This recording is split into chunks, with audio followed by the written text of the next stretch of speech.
Bismillahirrahmanirrahim. Assalamualaikum warahmatullahi wabarakatuh. Teman-teman sekalian yang saya hormati, pada kesempatan ini saya akan menyampaikan tentang bagaimana kita supaya keinginan kita tercapai, yaitu mencapai keinginan kita. Teman-teman sekalian yang saya hormati, seharusnya kita sebagai manusia tidak khawatir tentang rezeki kita, karena rezeki kita sudah dijamin oleh Allah Subhanahu wa Ta'ala, termasuk jodoh kita ataupun yang berhubungan dengan kehidupan di dunia ini. Teman-teman sekalian yang saya hormati, pada kesempatan ini saya akan menyampaikan tentang masalah rizki. Rizki adalah salah satu perkara yang menjadi rahasia Allah Subhanahu wa Ta'ala.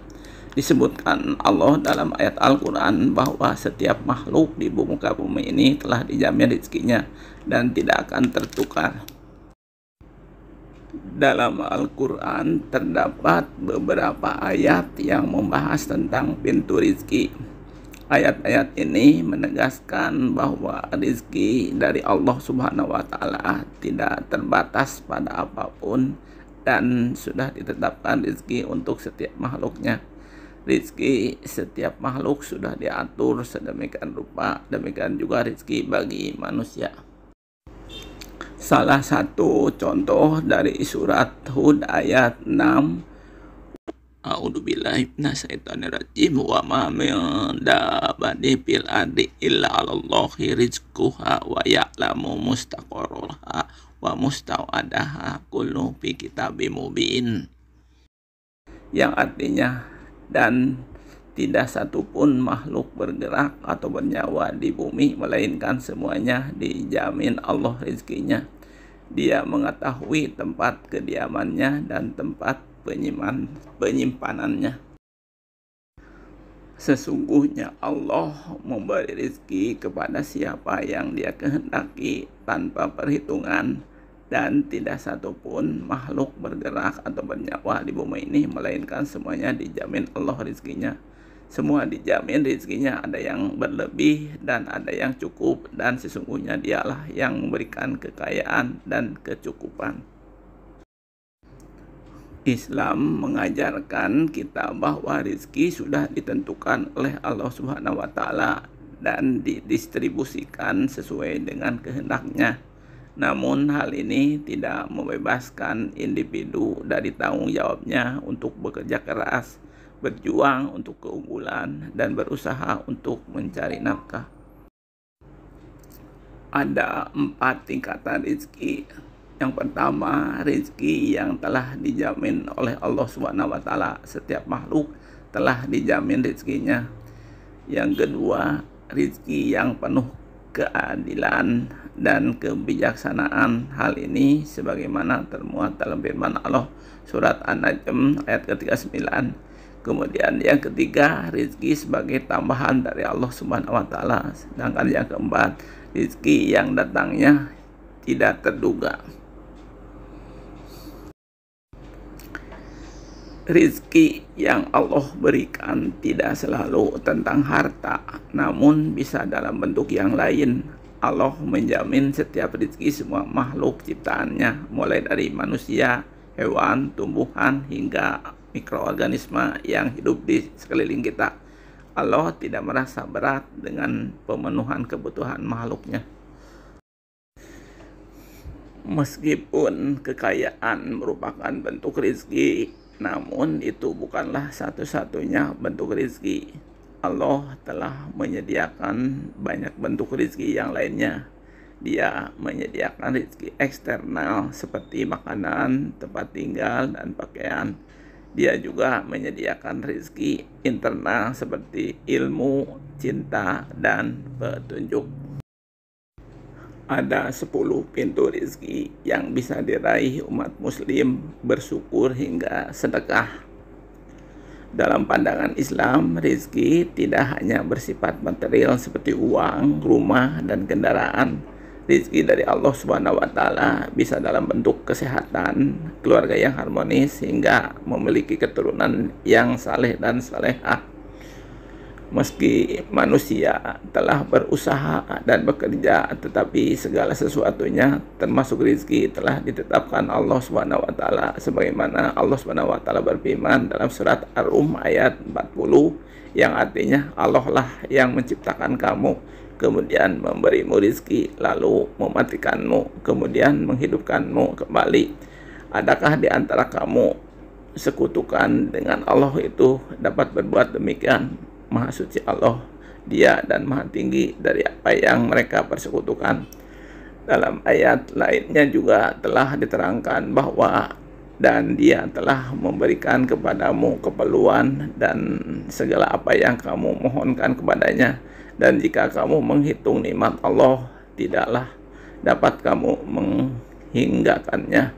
Sesungguhnya manusia itu sangat zalim dan sangat mengingkarinya nikmat Allah. Kisah surat Ibrahim 34. Allah Subhanahu wa taala telah menjamin untuk mencukupi kebutuhan hambanya melalui berbagai pintu rezeki. Lantas, apa sajakah pintu rezeki yang dapat diraih umat muslim? Selengkapnya sebagai berikut. Ada 10 macam pintu rezeki mengutip dari buku Amalan-amalan Pembuka Pintu Rezeki oleh Nasruddin dan kawan-kawan. Berikut ini berbagai pintu rezeki yang dapat diraih umat muslim agar memperoleh rezeki yang halal dan berkah. Yang pertama adalah istighfar.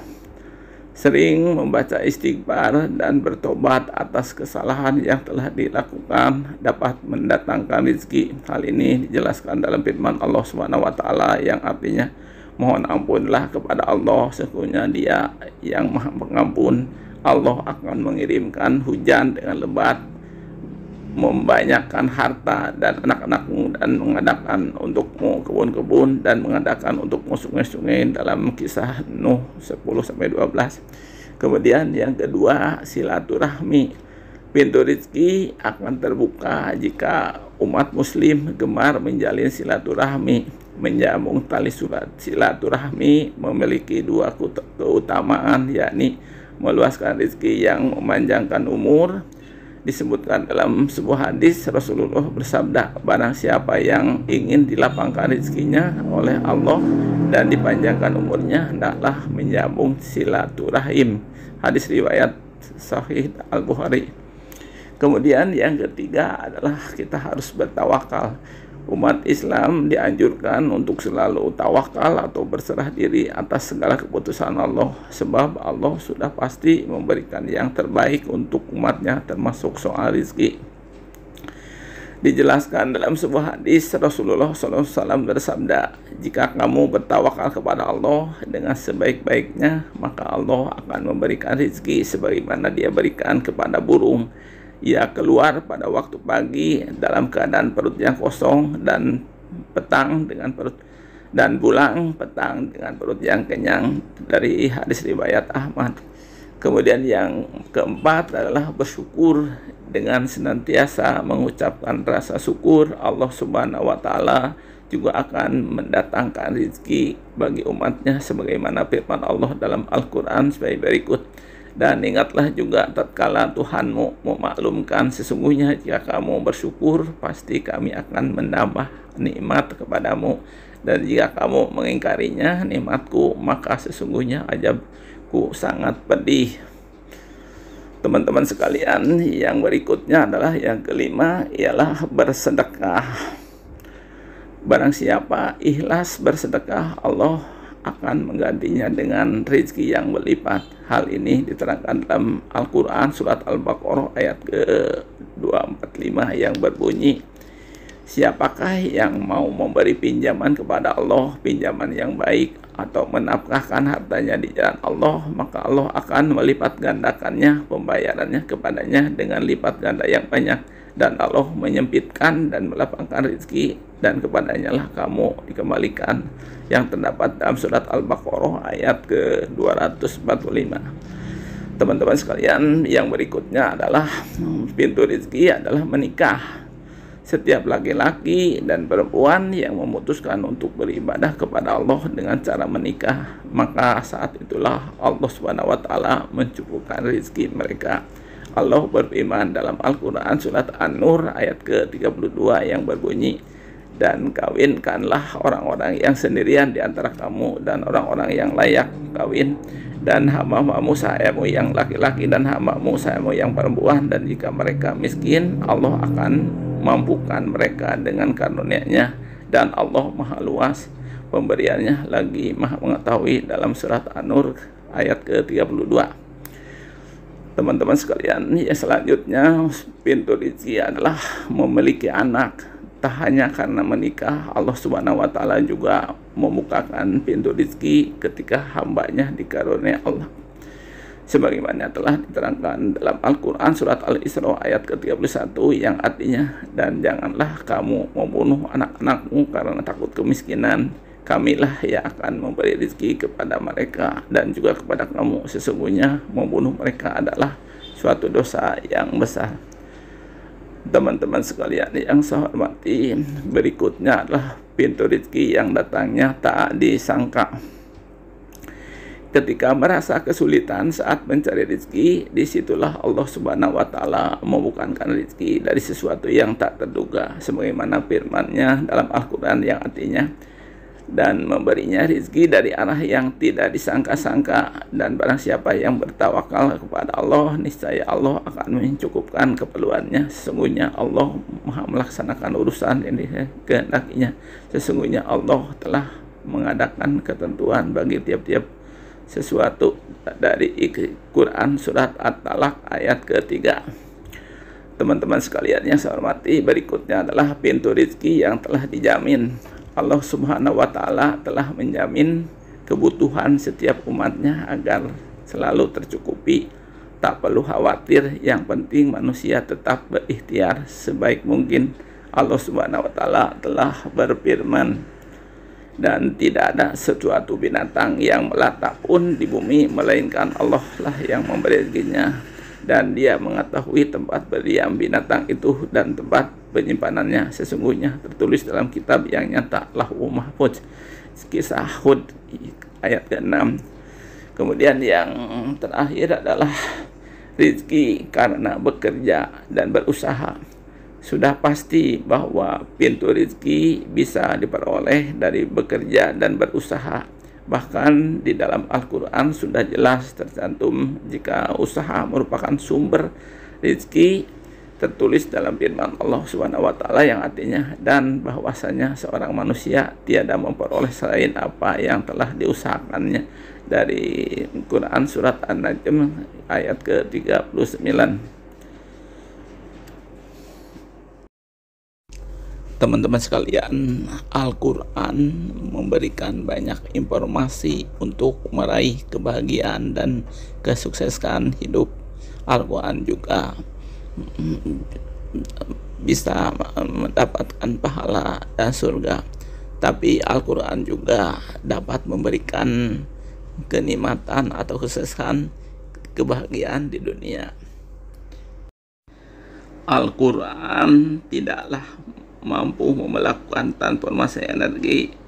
Mereka hanya bisa membaca tanpa mau mengamalkannya. Akibatnya semakin mereka membaca Al-Quran, semakin jauh diri mereka dari nilai Al-Quran. Oleh sebab itu tidak mengherankan jika Rasulullah Shallallahu Alaihi Wasallam mengatakan bahwa di akhir zaman nanti akan kita temukan orang-orang yang mengalunkan Al-Quran sebatas tenggorokan mereka. Artinya apa? Mereka sekadar memperindah lantunan Al-Quran tanpa mau mewujudkan isi Al-Quran dalam kehidupannya. Mungkin hal itu pula menjadi penyebab mengapa kita sering membaca Al-Quran tetapi hidup kita begini-begini saja. Kita tidak mengalami perubahan yang berarti. Mungkin juga kita membaca Al-Quran sekedar untuk mencari pahala Allah tanpa mau memetik nilai-nilai kesuksesan yang terkandung di dalamnya. Teman-teman sekalian yang saya hormati, ada beberapa teman yang menanyakan atau menyampaikan keluhannya mengapa doa kita sulit terkabul, padahal dia sudah bersusah payah bangun di malam hari berdoa sehusu mungkin, akan tetapi hasilnya nihil. Mungkin kita juga sering mengalami hal tersebut. Sudah sering kita mengangkat tangan ke atas, tetapi kita tidak mendapatkan apa-apa kecuali lelah dan perasaan bosan menunggu. Kita pun sudah menyempatkan waktu di sepertiga akhir malam, bersujud, berzikir, dan sebagainya. Usaha ini sudah kita lakukan, tetapi hasilnya masih saja tak memuaskan. Kita merasa doa kita sia-sia dan hanya membuang waktu. Akhirnya kita mengeluh, dan mengeluh. Lalu kita mulai meninggalkan perintah Allah sebagai wujud rasa kecewaan kita. Jika ini terjadi, tetaplah berdoa dan teruslah mendekat kepada Allah. Mungkin belum terkabulnya doa kita disebabkan oleh beberapa faktor yang perlu kita ketahui. Yang pertama, suara lidah tidak sesuai dengan suara hati. Jangan terkejut sengaja. Penyebab ini yang sering kali kita lupakan. Terkadang kita sudah mengamalkan perintah-perintah Allah, tetapi kita tidak ikhlas. Hal ini menyebabkan isi hati kita atau fokus pikiran kita berbenturan dengan lisan atau ucapan kita.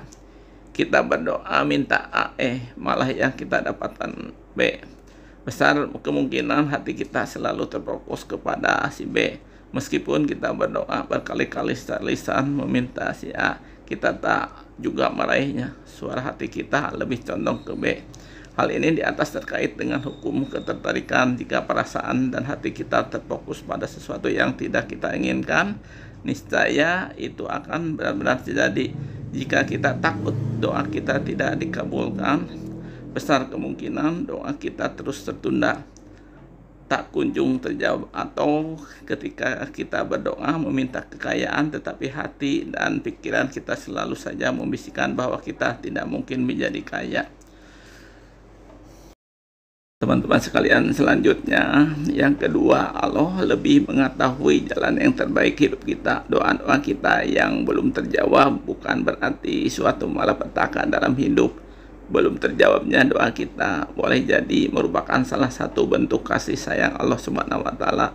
Memang menurut pandangan subjektif kita, setiap doa yang kita panjatkan memiliki banyak kebaikan. Misalnya kita meminta kekayaan supaya dapat meringankan penderitaan orang lain, atau kita meminta supaya Allah memberikan jabatan terhormat di kantor. Dengan jabatan itu kita dapat bersedekah lebih banyak. Banyak doa yang tak kalah mulianya dengan doa di atas, tetapi mengapa belum terkabul? Terkadang kita melihat sesuatu dari sudut pandang diri kita sendiri, padahal pengetahuan kita sangat terbatas. Buktinya kita tidak akan pernah mengetahui apakah esok hari kita masih hidup atau tidak. Begitu pula dengan doa. Sesuai dengan dari hadis qudsi, aku adalah sebagaimana prasangka hambaku tentang aku, maka soganya dia memiliki prasangka yang baik tentang aku. Teman-teman sekalian yang saya hormati, selanjutnya adalah menumpuknya dosa kita. Jadi perbuatan-perbuatan dosa kita telah menjadi hijab penghalang antara doa kita dan Allah. Allah Tuhan yang Maha Suci tidak menyukai hamba-hambanya yang bergeliman kemaksiatan. Dia menyukai hamba-hamba yang bersih lahir dan batin. Teman-teman sekalian yang saya hormati, kesimpulannya, jika kita ingin mencapai keinginan kita, kita harus secara sadar mengkondisikan diri kita dalam pikiran dan hati positif. Kita tetap berprasangka baik terhadap kehendak Allah. Dengan begitu, pahala pun mengalir dalam hidup kita. Kebahagiaan dunia dan akhirat insya Allah bisa diperoleh. Kita insya Allah akan semakin sadar bahwa untuk mencapai kebahagiaan, keberkahan, dan berkelimpahan dalam hidup, semuanya bermula dari diri kita. Semoga Allah Subhanahu wa Ta'ala memberi keberkahan dan mencapai dan mengabulkan apa yang kita inginkan. Akhirul kalam, wassalamualaikum warahmatullahi wabarakatuh. Amin ya robbal alamin. Mudah-mudahan Allah mengabulkan semua keinginan kita. Wassalamualaikum warahmatullahi wabarakatuh. Terima kasih atas perhatiannya, mudah-mudahan bermanfaat bagi kita sekalian. Insya Allah selamat dalam perjalanan. Wassalamualaikum warahmatullahi wabarakatuh. Amin ya robbal alamin.